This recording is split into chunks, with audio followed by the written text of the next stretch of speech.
आजा उठ के मैं मर जावा।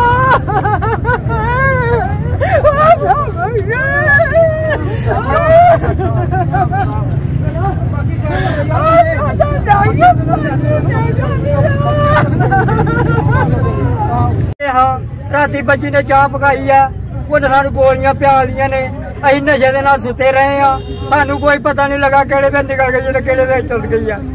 बच्ची की उम्र कितनी है? 12 साल की बच्ची है जी, 13वें साल च पई है। ये कब से गई है आपकी बच्ची आपसे? नहीं लाके गए उन्होंने घरों।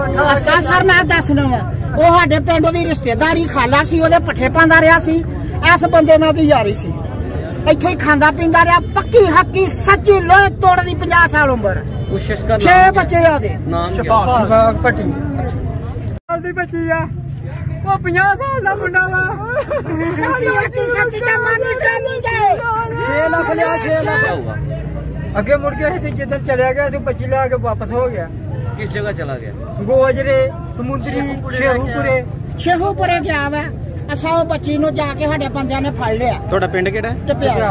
उस बच्ची नु फड़िया वा, उथे ज्यादा सी वकील सारे रले ते उन्हां बच्ची उन्हां को खो लई है, खो के ना धक्के मारे है। इस टाइम बच्ची किधर है? बच्ची किधर? बच्ची अंदर है। अच्छा ये बताएं कि इसके